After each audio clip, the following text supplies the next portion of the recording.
Okay, I'm going to keep going, and I'll try to be as loud as possible. Okay, so I have the disadvantage of not knowing what you've seen, but I think the last lecture, which talked about some epigenetic regulation, is a good introduction to this lecture I'm going to give, which is more data-driven, all right? So I want everyone to have a picture in their mind that looks like this, right? So genes are distinguished coding loci in the genome, right? There are elements, promoters, and more distal elements, enhancers, where transcription factors bind. These enhancers might be very far from the promoter in the linear genome, maybe a megabase in some cases or more. But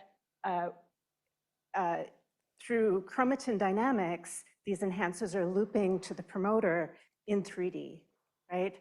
So we can think about this looping, and together, collectively, transcription factors binding at the promoter, binding at enhancers, DNA looping together regulate initiation of transcription, okay?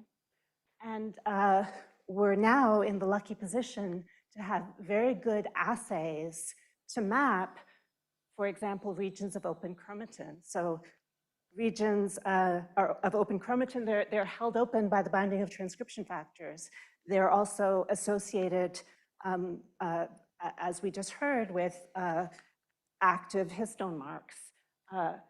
But we can map these regions of open chromatin, these distinguished regions where transcription factors are binding, with assays like ATAC-seq, which I'm going to talk about. And we can also learn about the 3D chromatin architecture with chromosome confirmation capture assays like Hi-C. So I'm going to talk about using these 1D and 3D assays, and in particular, new single-cell versions of chromatin accessibility, and how it opens up new programs, new problems for machine learning. Okay, so this is what I want to talk about. I want to get to talking about methods and very recent machine learning research in our lab. But I think that I need to start, since this is a cancer workshop, with some thematic introduction to how notions of chromatin accessibility and chromatin state inform modern cancer research. So I'm going to just start giving you some vignettes from our own work where we try to understand the chromatin state of T cells and tumors, or the chromatin state of cancer cells that undergo somatic alterations in epigenetic regulators. Okay, so first part, just to give you a feel for the problems and for the data. And then I'm going to switch and talk about some machine learning methods, all right? And I have three things that I want to eventually get to. One is a sequence-informed embedding for single-cell attack. So I'm going to talk about single-cell chromatin accessibility. I know you've seen single-cell transcriptomics, and the algorithm is called cell space. I'm also going to talk about how we can learn to map enhancers to genes from single-cell multiomic data. So this is data where we have single-cell chromatin accessibility and single-cell RNA from the same cells, okay? And this is an approach called ScarLink. And if I get to it in this lecture, I'll talk about a supervised model for predicting the 3D contact map for understanding 3D chromatin architecture using single-cell chromatin accessibility alone. Okay, and that's a model called ChromaFold. I have a feeling I won't get there, especially if there are questions, and this will go into my next lecture, which is also more about 3D organization. Okay, so that's the introduction of what we're trying to get through. All right, and please just ask questions at any point. Okay. Okay. So some motivation and background, and 2 stories looking at the chromatin state of CD8 T cells and the chromatin state of cancer cells and the concept of tumor plasticity. Okay. So first, just a little bit about ATAC-seq. Okay, so this is the original assay, bulk ATAC-seq. Now we can do ATAC-seq in single cells. But the idea is that you're using TN5 transposase to fragment the chromatin and also tag, so the TN5 is cutting, but also tagging these fragments so that we can eventually have sequencing adapters, amplify, have a sequencing library. And I stole this figure from somewhere. I think it's nice that you can see so the little orange molecules are supposed to be transcription factors binding to chromatin, and these wheels are nucleosomes. And what I like is you can see that these fragments that you're getting, some of them are nucleosome free. So, and maybe you get you're mapping where the transcription factor binds, but you also have these fragments that contain 1 or more nucleosomes. Okay, so a range of DNA fragment lengths. All right.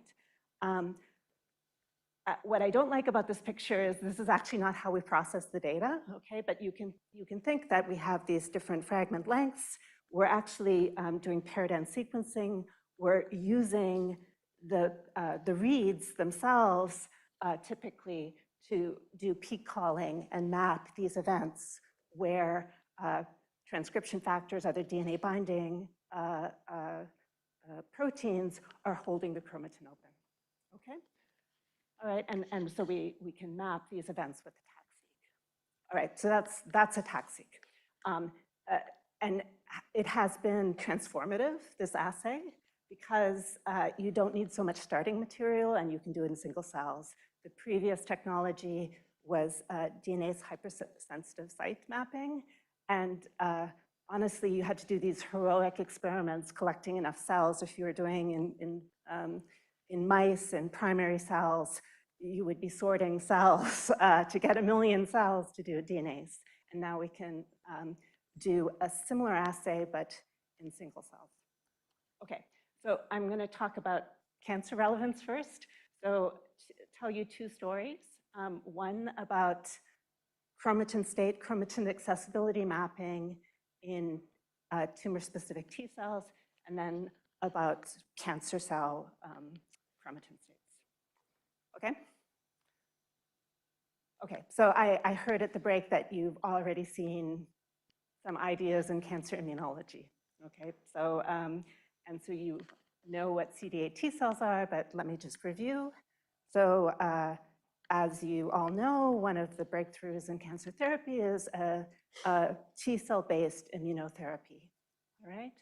And what we know is that solid tumors often have mutations in proteins, so you have mutant peptides that are presented on the cell surface to the immune system, and we call these neoantigens. Okay, so they're not self peptides, they are non-self, and so in principle, they can be recognized by the immune system. And in fact, we have T cells that are specific to these neoantigens, but they are non-responsive. Okay, so we have these tumor-specific T cells, but if they were able to kill the cancer cells successfully, we wouldn't get cancer, right? The idea of checkpoint blockade is trying to encourage a functional T cell response, all right, by antibody blockade of inhibitory molecules typically expressed by the T cell, like PD-1, or by the target cell, the cancer cell, PD-L1. all right? So you're trying to take off the brakes so that the T cells are more active, secrete effector cytokines, kill cancer cells, all right? And what I'm going to talk about is our realization through many studies involving ATAC-seq and other epigenetic assays that the epigenetic state of CD8 T cells, of tumor-specific T cells, is a barrier to immunotherapy, all right? So most T cells in solid tumors that are that can see the tumor, that are specific to neoantigens, are actually in a terminally exhausted state or a terminally dysfunctional state, and they can't be rescued by immunotherapy, right? I think it's very clear to immunologists this is the case. Actually, in cancer biology, people still talk about rescuing exhausted T cells. Those are not the T cells that respond to immunotherapy, okay? But that's a longer story. All right, so I want to talk about the study that, yes.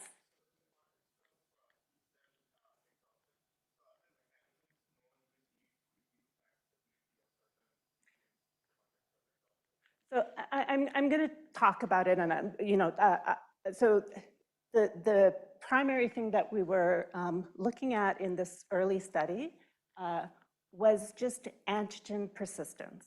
Okay, so chronic stimulation with antigen leads to a terminally differentiated state that you can call exhaustion, you can call terminally dysfunctional. We called it fixed dysfunction. And it's, I have very dear collaborators who are immunologists who despise the term exhaustion. This is something that we evolved to do. So you see this in chronic viral infection, you see it in tumors, but they might be doing something, right? And they don't just die, they persist, okay? So let me walk you through this paper. This was with Andreas Schietinger, a tumor immunologist. This was the first paper to map the chromatin accessibility states of tumor-specific CD8 T cells as they progress towards exhaustion in a tumor model. Okay, so here's the model. So Andrea had it's a liver cancer model, okay? So it's a model with a driver neoantigen, okay? So you turn on this oncogene in the liver, and the oncogene is also contains a peptide that we know a T cell that is specific to it. So you can adoptively transfer T cells specific to the neoantigen into the mouse. Okay, so we have the tumor that's just very early stage. We've just turned it on. We adoptively transfer T cells specific to those cancer cells. And then we watch as instead of these tumor-specific T cells killing the cancer cells, they all progress to exhaustion, and all the mice will get liver cancer, okay? And what we saw is, phenotypically, Andrea knew there were sort of two stages. Early after antigen exposure, the T cells were dysfunctional, but they could still be rescued by immunotherapeutic intervention, okay? So 7 days, you have a dysfunctional state. Phenotypically, they don't look like effector T cells, but you can still rescue. But a little bit longer, and they're in a fixed dysfunctional state where you can't rescue them anymore, okay? And the important idea, this is very early stages. So this is before, in the clinic, you would even have perceptible lesions, all right? So it's not because you've established an immunosuppressive microenvironment. That all happens later, okay? So this is just chronic antigen persistence. And we did this map, so we had actually very beautiful ATAC-seq. It was some of the first ATAC-seq done by the MSK core, okay, piloted on our samples. And what we saw, so in naive CD8 T cells, okay, so we're mapping the T cells. The L is for liver, day 5, day 7, day 14. So early on, you had one program. And to read this, every line is a locus, and every row is a locus in the genome. Red is open, blue is closed. And I later learned these are called tornado plots. Okay, so what I like them because you can see this is epigenetic data. This is on the genome, and you can sort of see these patterns. So you have some initial pattern of opening, but then you progress to a different pattern that you don't get out of. Okay? Yes. Every row is some locus in the genome. So you can imagine you process, you get an atlas of peaks that are reproducible in at least one time point, and you look for differential events between time points, and then you organize a plot like this, okay? So yes, so every row is a locus, and when we see red, we see it's opening up. So you can think that that's a peak that's opened, and when it's blue again, it's closed. Yes, yes.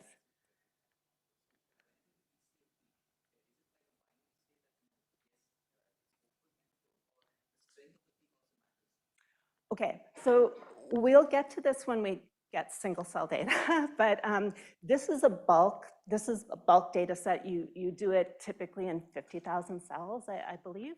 And so it is a population average of, did you get reads from that event? So how open is it over a population? Yeah. Other questions? Yes. Yes. So if you do exactly the same experiment, but you use a viral antigen rather than cancer neoantigen, do you see the same thing? I mean, is this somehow enhanced because it's so close to the cell peptide, or it doesn't matter as long as it recognizes it? In the same, okay, so the distinction is between an acute response versus a chronic activation response. So in this same study, we had the same antigen, but engineered into listeria. So you have a bacterial infection, and you have the T cells fighting a bacterial infection, okay? And that's what this is. And here, okay, so in this picture, I'm taking the atlas of events. I have my accessibility as my vectors, and I'm just doing principal component analysis. So we can see, so these are samples. Here's naive. Here's same antigen presented in a different context, right? In an infection context, and you get effectors, and then you memory, right? But in the tumor context, you go from naive to this early state and to this late state that you never escape from, okay? So that is a terminal differentiation state. Many things are happening, but we can see it most easily.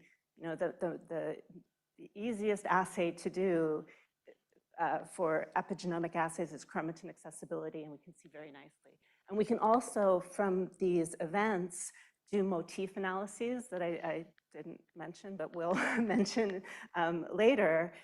We can work out computationally what transcription factors might be binding and driving these accessibility changes. Okay? Yes.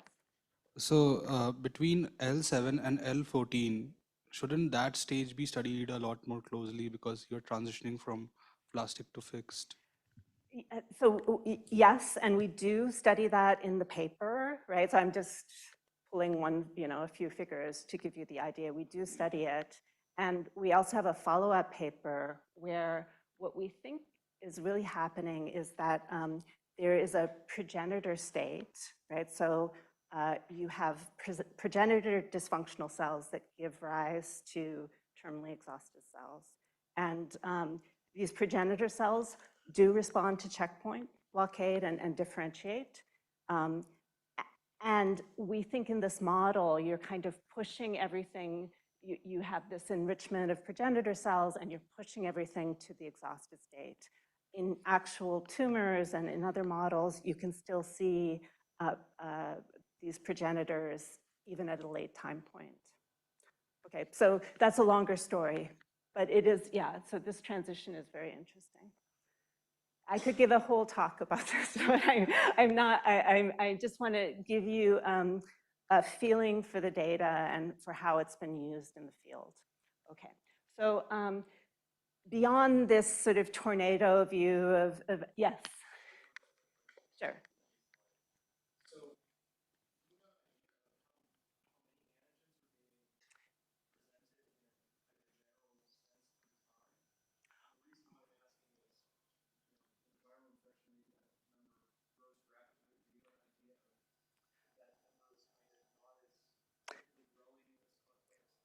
Okay, this is a model, right?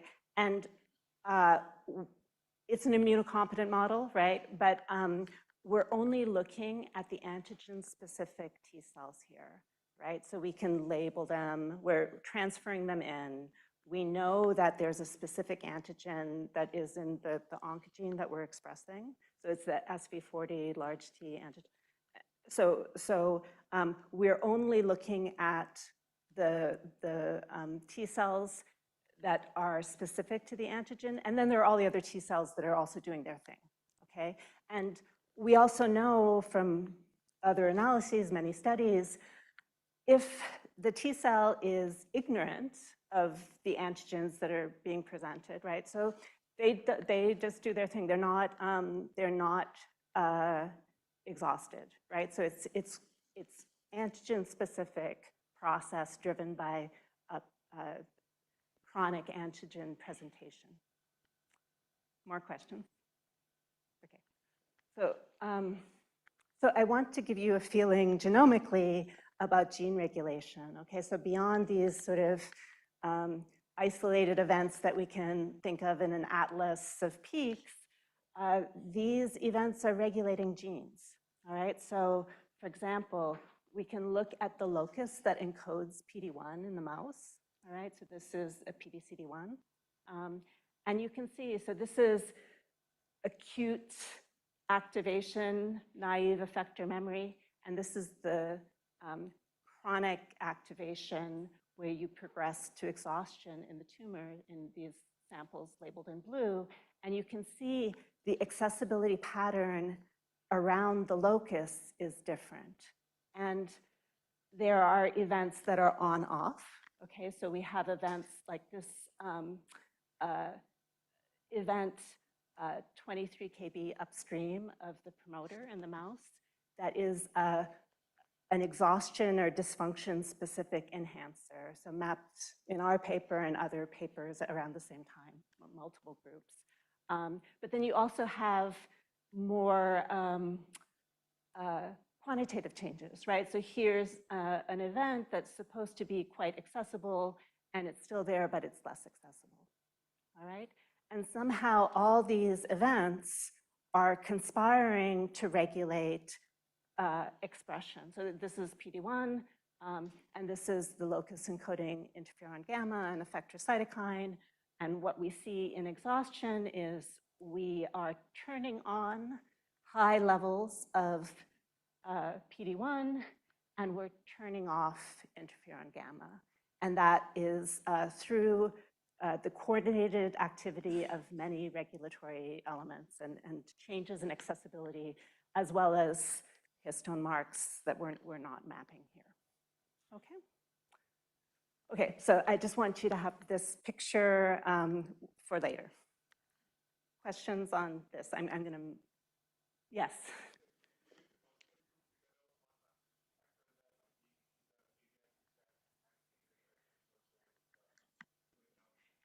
Yes, so I'm going to talk about, you know, the latest high-tech things that we're doing, but in the paper, what we did was simple motif enrichments, and you know, we have different strategies. You can do models where you're trying to predict the accessibility from the presence of motifs with negative binomial regression. You know, so there's lots of things you can do to find motifs. And the nice thing about ATAC-seq is that if you have the motifs for the transcription factor, the key drivers of these changes, you'll be able to find.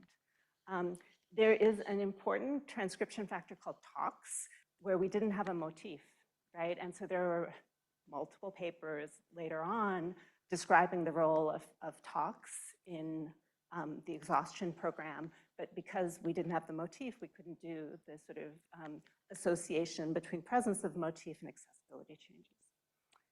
Yeah? Okay. All right, so that's on, one more on this.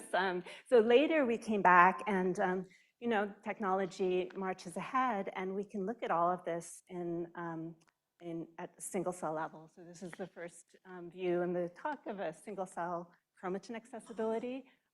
This is in the context now of chronic viral infections. So we're looking at T cells responding to a kind of a strain of LCMV that gives chronic viral infection, as well as a different strain that gives you an acute infection.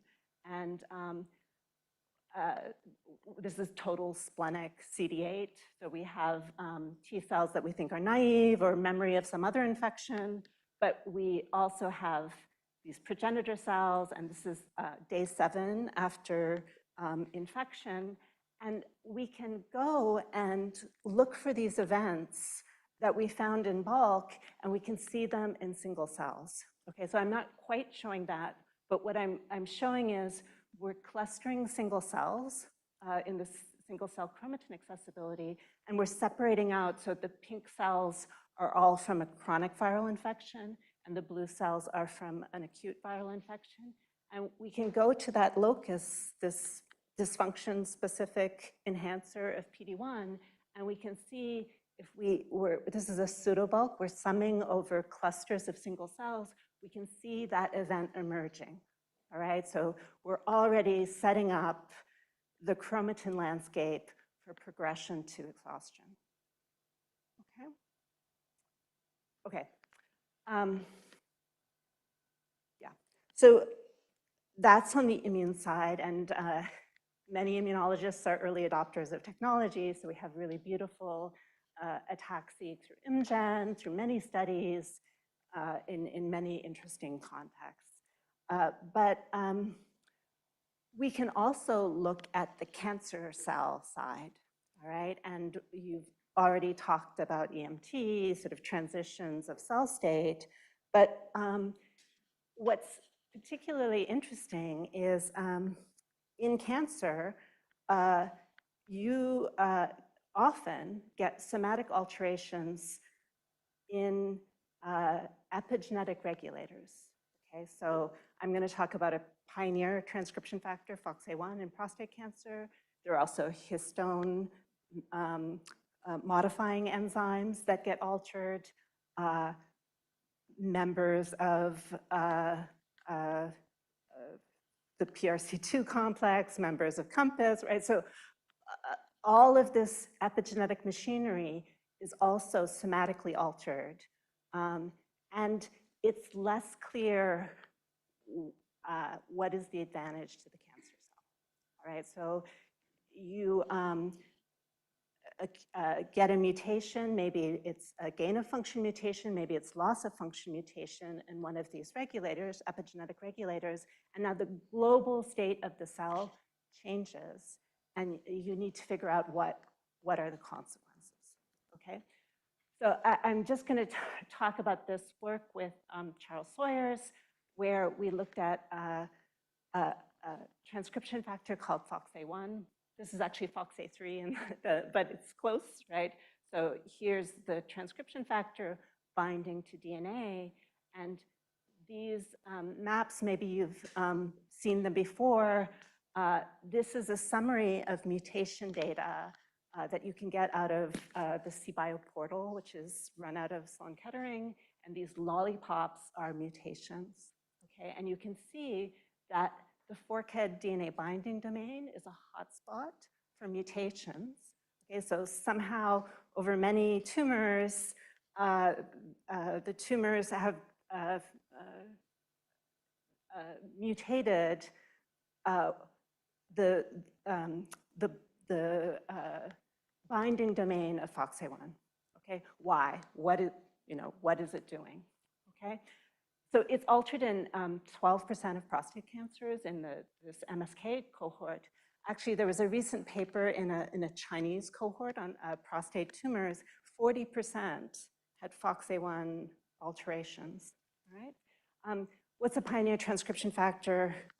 Roughly, we talk about pioneers as transcription factors that can bind closed chromatin and initiate the process of opening up accessibility so other transcription factors can bind. So very powerful, powerful in development and powerful in cancer. Okay, and so what we did to try to understand what is going on, what could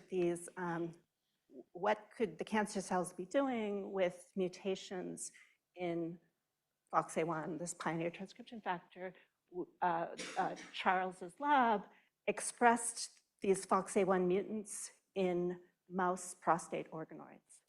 Okay, and again, not doing justice to this paper, but just to give you a visualization, what you can see looking at specific mutants. Oh, I want to go back here and point out a lot of the mutations are in this kind of wing domain. There's one special mutation, R219, that is actually in the alpha helix that makes contact with the DNA. Okay. All right, so we express these mutant FOXA1. This is empty vector wild type FOXA1 overexpression. This is this small deletion mutant, and this is the R219S. Okay, and you can see that, yes.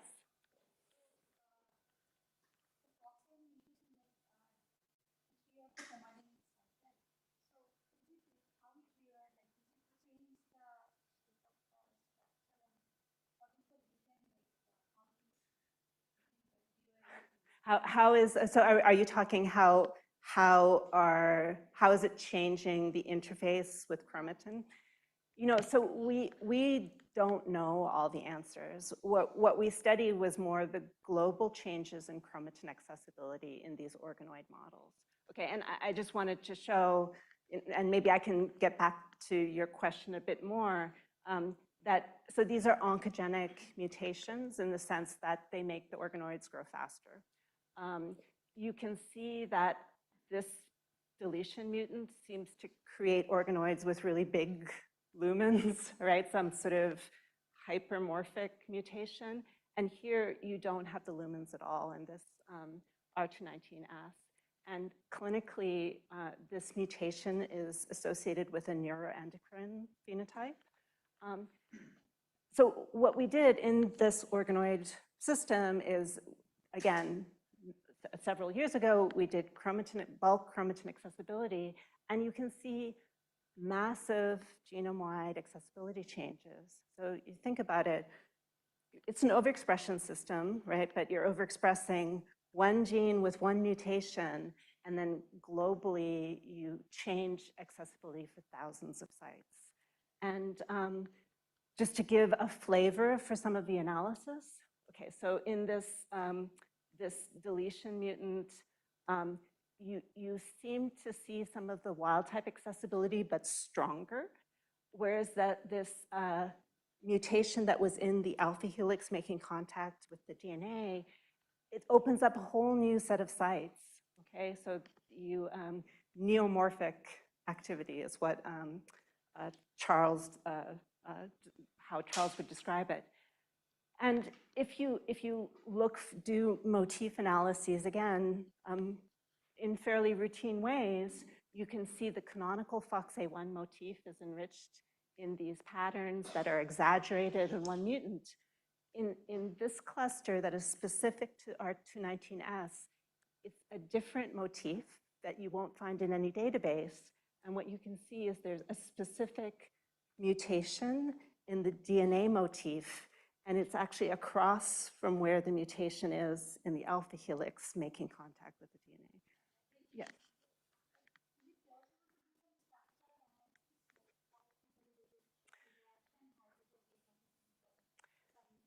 Yeah, yes.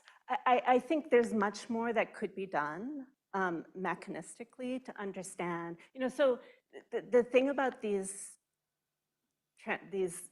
FOXA1, pioneer transcription factors, is they also collaborate with other important factors, including androgen receptor in this system. In breast cancer, it's you get another somewhat overlapping but different set of FOXA1 mutations, and it collaborates with estrogen receptor, right? So absolutely, one could do more structural studies.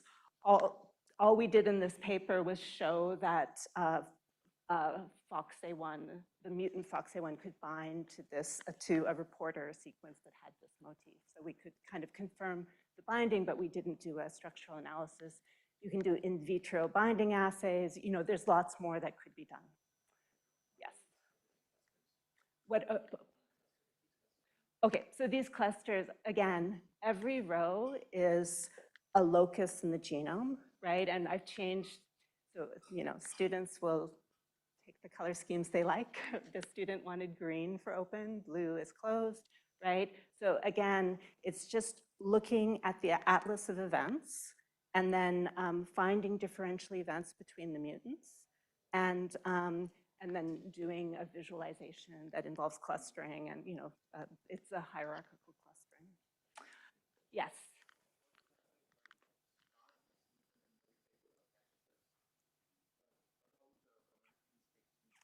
Starve the mutant and so one caveat to these organoid systems, and they're beautiful, right, is that what you put in the media affects everything, right? And you can do you can starve for like testosterone, right? And then give it and see the accessibility changes, right? So you can do that with other growth factors. So I think it's a complicated question, but yes, these patterns that you see also depend on how you grow the organoids. Okay. So FOXA1 has a normal function in development, right? So, and it also collaborates with androgen receptors, so it's important for the response to androgen. So yeah, it's important, and but it's doing something different. And every mutant, again, is different. Okay. Yes.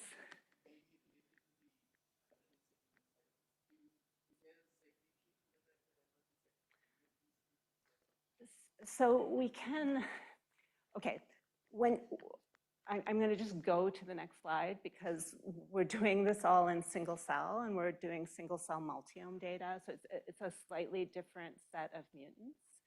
And people are also doing similar kind of studies in the normal prostate, right?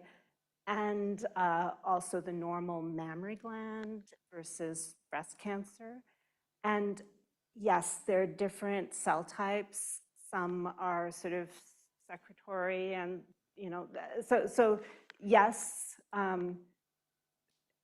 once you get to single cell resolution, you can see sort of different functions of different cells.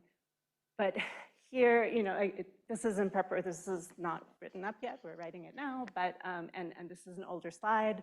But what I'm just doing is showing the different mutants. Again, single cell RNA, single cell attack in the same cells. And this is overexpression in mouse prostate organoids. And you can see that every mutant actually has basal and luminal cells, but some mutants are proluminal, almost all luminal, and they're different luminal phenotypes. Okay, so some seem to be a more terminally differentiated luminal phenotype. Some are very basal. Okay, so and we can. This paper is mostly about this truncation mutant that is highly proluminal and terminal luminal, and there's a little bit of more biophysical understanding of what this FOXA1 truncation mutant is doing and how it can move around the genome faster than other immunes. Okay, so this is just to give you a flavor of applications of this data, these techniques in cancer research. Okay, so I'm gonna, one more. One thing I'm gonna tell you about also is chromosome conformation capture, like Hi-C. For now, all we need to know is this idea that for usually you process these libraries at a genomic bin level. So between genomic bin I and genomic bin J, we can get context.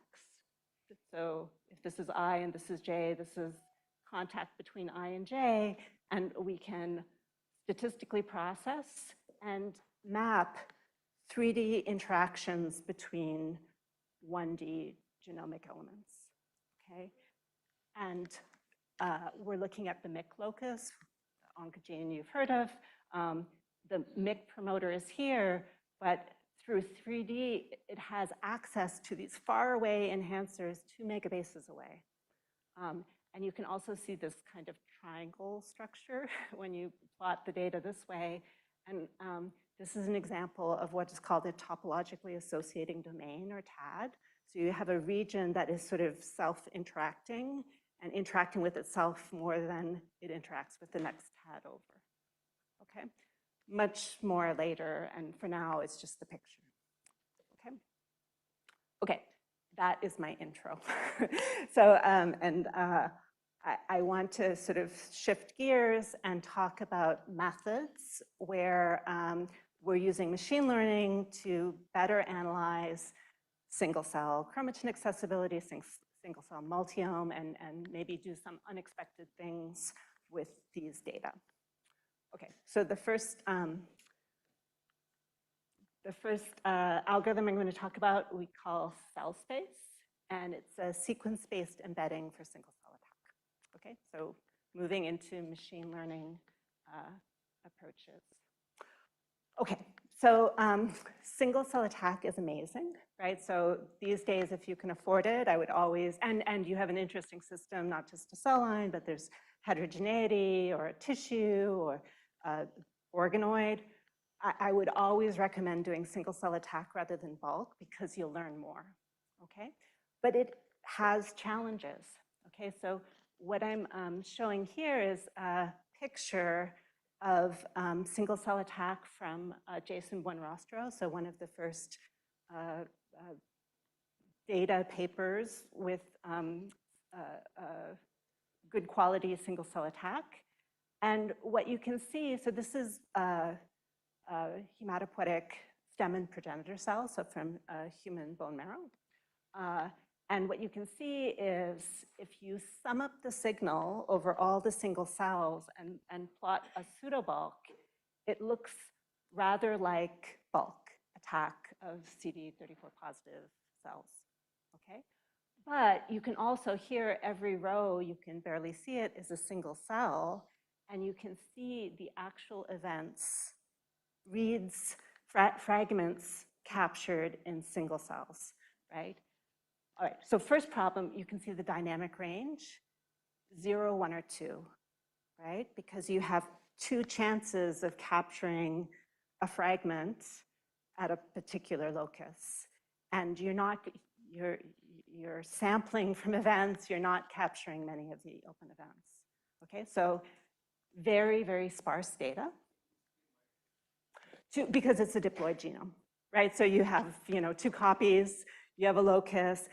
If it's a bigger region like a promoter, you could in principle get, multiple fragments from one copy or the other, right? But it's not like RNA, single cell RNA, at least there's more dynamic range because transcripts, you can have many copies, right? Here we have 2 copies of the genome, right?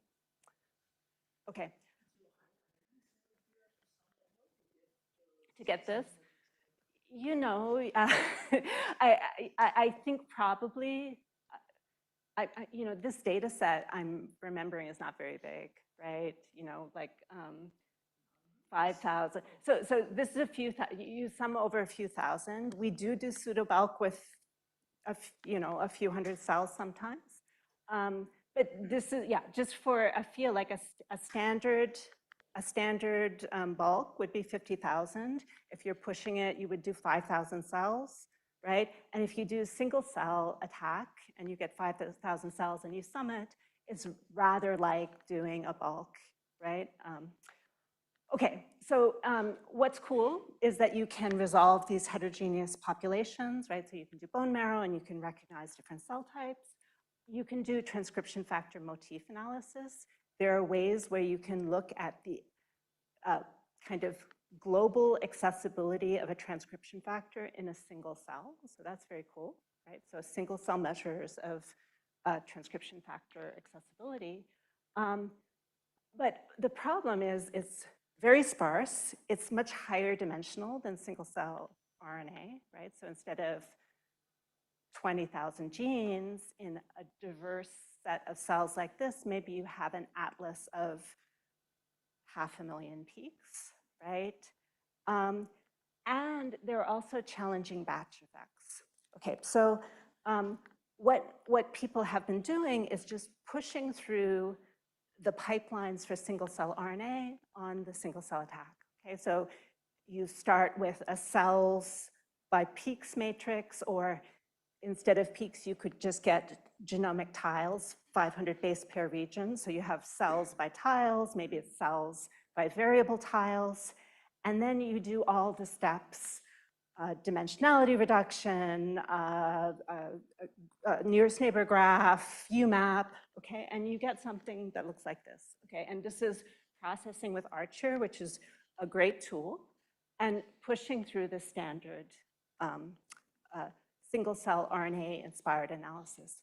Okay, but there's a problem, which is that although it looks like there's appealing structure, the cells in green here and green here are both hematopoietic stem cells, and also in light green are MPPs, all right? And they're coming from two different donors, all right? So we're essentially discovering clusters that are due to a donor effect rather than a cell type effect, all right? So it looks like everything is working, but it's all confounded by batch, and it can be very difficult to figure out that that's what's happening, or if it is happening, how to fix it, and how not to overcorrect. Yes.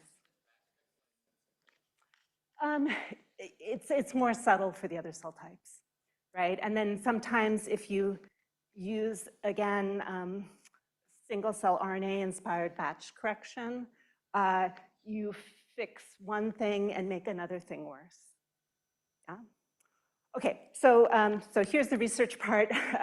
What we do in this new approach is we use information that we have in single cell attack that we don't have in single cell RNA, which is that these accessible events, either peaks or tiles, have a DNA sequence underlying them.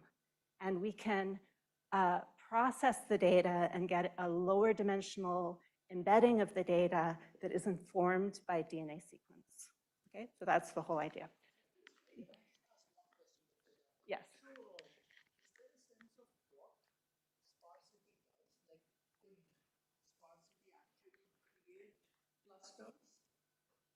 So I'm asking this because in a different context, if we've seen this and we're sort of battling with this, if you have sparsity, yeah, this whole cell state transitions, etc. right. If you have very sparse cells where the genes are essentially all drop out, Right. they can get clustered together, suggesting cell states. Do you ever see things like that? Okay, so what you can see, and you have to get good at empirically diagnosing what happens, is that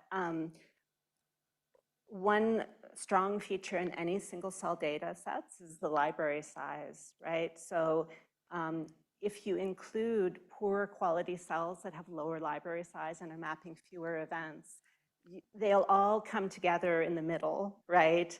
And you'll have this low library size cluster, right? So that's a cluster from technical effects, right? So it's a, yes, sparsity generating a cluster that's not biological. It's just you didn't capture enough events.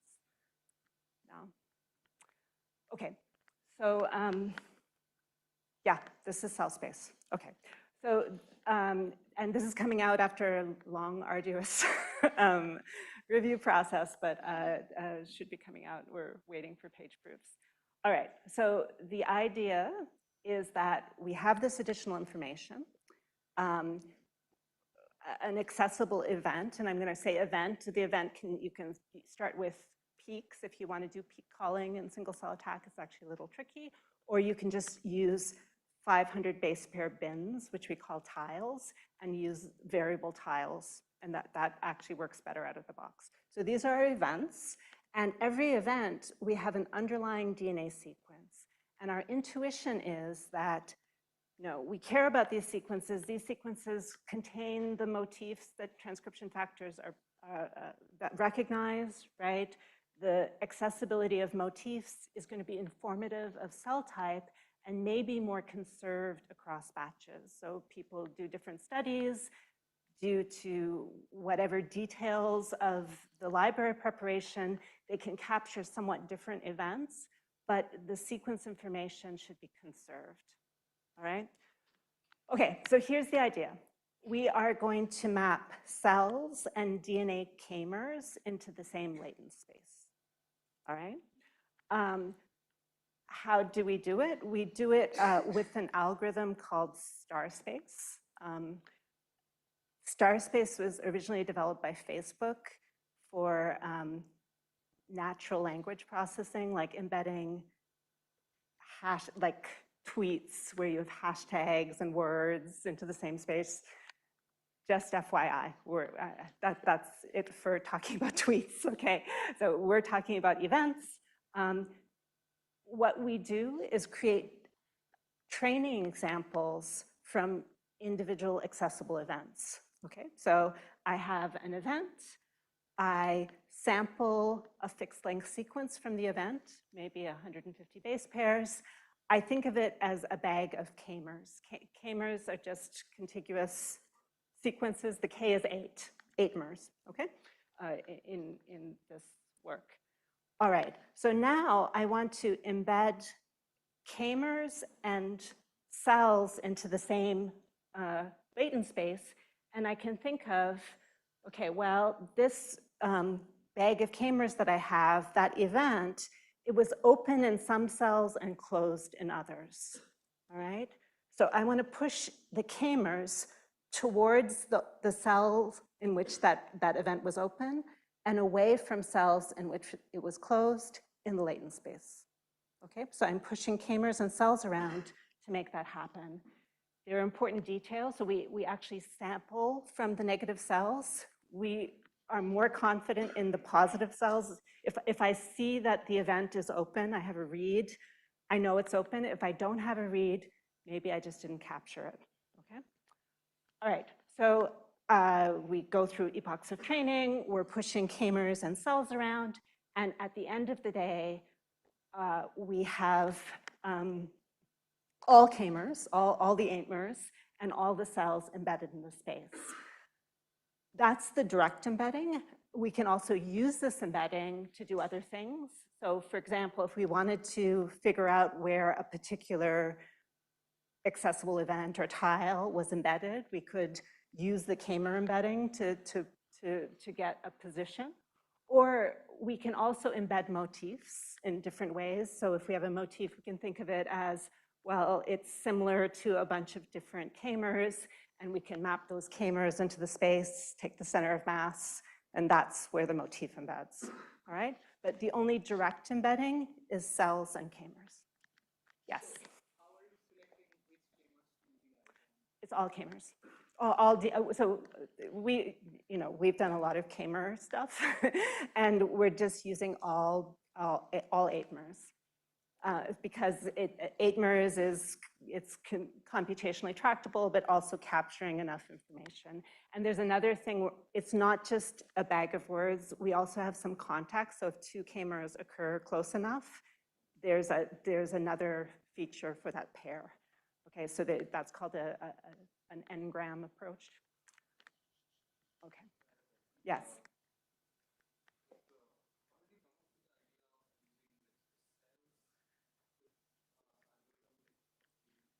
Yeah, that's the magic of computational biology, right? Like, we didn't come up with the algorithm, star space, it was Facebook, but you sometimes see that you can use it in this way.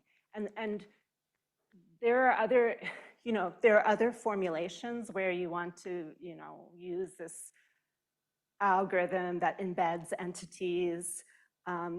We found it's important not to directly, like, if you represent cells by a bunch of peaks, and you're explicitly pushing peaks around, it's just baking in the batch effects, and it's not as good as this.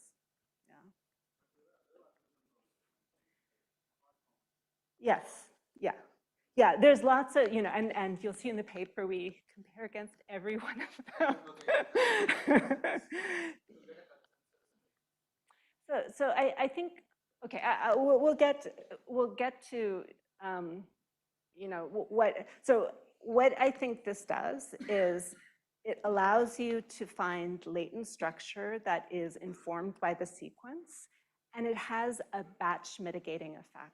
So without doing anything, without using batch as a covariate or explicitly correcting, often it will just work out of the box and mitigate the batches. So I'm going to show you that next.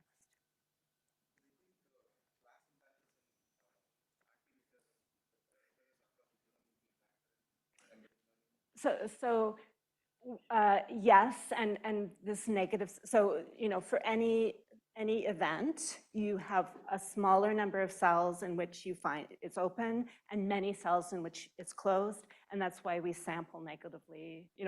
We sample from the negative cells. So they're engineering details in the, to make it all work. Okay, so I want to show you that, all right, so this is my one equation that's going to lose 10%. No, I mean, I just wanted to show you the loss. Okay, so it's a margin-based loss. You're getting left-hand side, right-hand side pairs.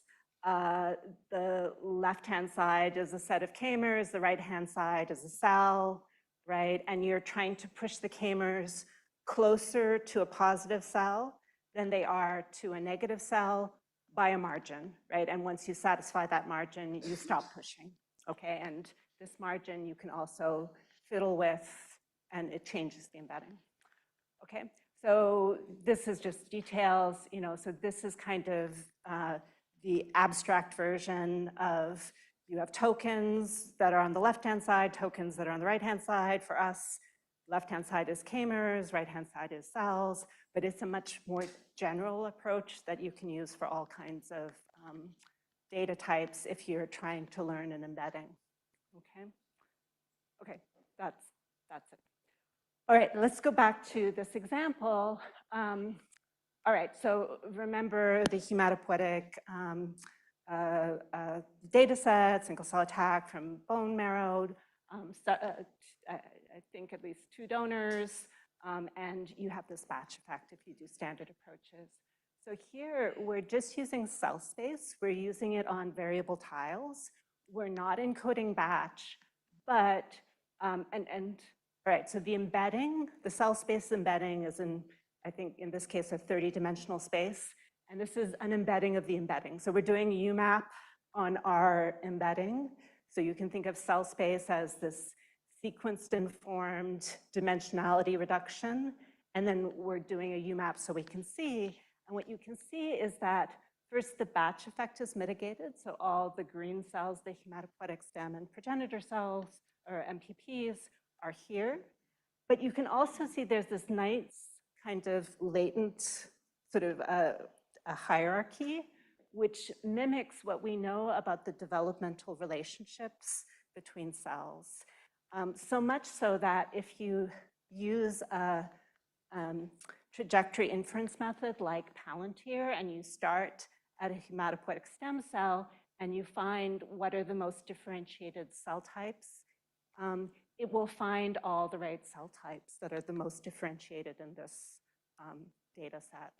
All right, so That makes sense, right? Where single cell attacks should be capturing developmental relationships, and if the embedding is informed by sequence, which contains information like transcription factor binding sites, we should be enhancing what we can capture about developmental relationships. Yeah? Okay. Just a little bit more. Okay, so we were asked in revision. Yes?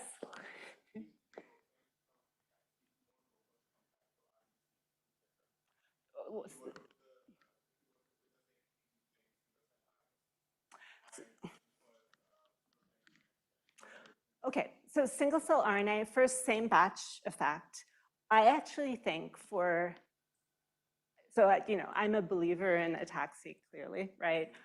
I think you are capturing relevant developmental information better with ATAC-seq because there's different kinds of expression changes. They're the expression changes that are encoded by I'm a hematopoietic stem cell or I'm a GMP.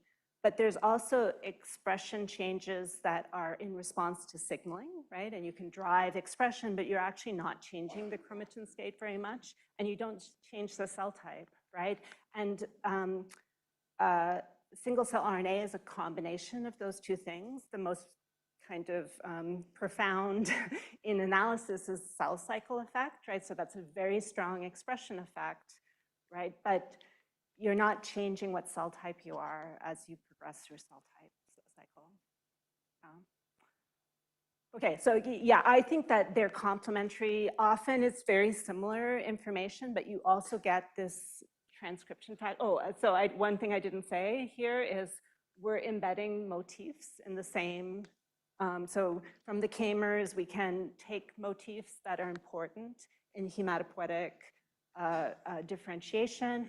We embed them, and what we can see is transcription factors that are important to specific cell types embed close in the cell space embedding. So like HOXA9 is an important hematopoietic cell type, GATA3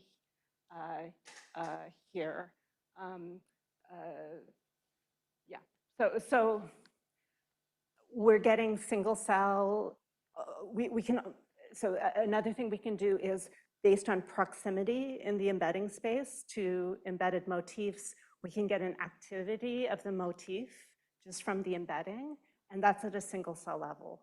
Okay, so yeah, I think single cell attack is actually richer, and we'll go on, we'll show how you can learn about regulation of genes in the next section. Yes. This is from It's human. So did you try integrating this single cell RNA data? I know in the same one that was probably used in Chakrabarti because they have this same kind of cell types. Right. Again, the lymphoid progenitor, lymphoid lineage is not so much present, but Yeah. Yes. I thought you were going to ask me, have we tried integrating mouse and human? And we did try, but so we don't try. I feel this embedding approach is more powerful for single cell attack. You could, of course, do the same thing with RNA, but it's not that different, right? If you're pushing genes towards cells, it's not that different than just representing a gene by a cell by expression level of genes and doing a standard vector representation. more thinking from the side of perspective of, let's say, integrating two modalities to inform, let's say, the dynamics a little better. Yeah, so for me, okay, so I think it's a good question, like how best to integrate attack and RNA, and should you be trying to have an embedding that's informed by both? But for me, if you can do it in a way that mechanistically represents the relationship between them, I think it's good.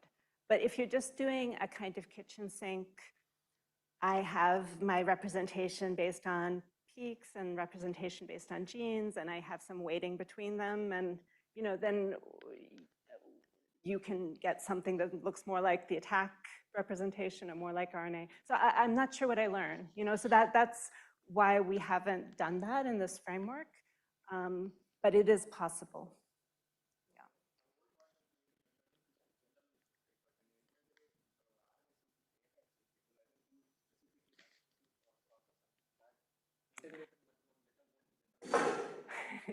I think, maybe we can take it offline. Like there are many, we've done a lot of multiome analysis where you actually know the relationship between RNA and attack, and often it is very parallel, and where it diverges is cell cycle.